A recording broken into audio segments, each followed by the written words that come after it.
Kebahagiaan sedang dirasakan presenter Feni Rose yang menyandang status baru sebagai nenek.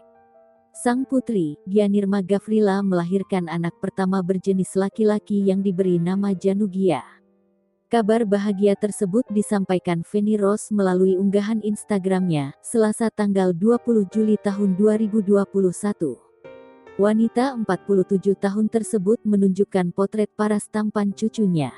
Feni bersyukur cucu dan anaknya dalam keadaan sehat. Presenter acara Rumpi itu hanya bisa melihat sang cucu melalui video call. Feni Rose mengucapkan terima kasih atas ucapan kelahiran cucu pertamanya.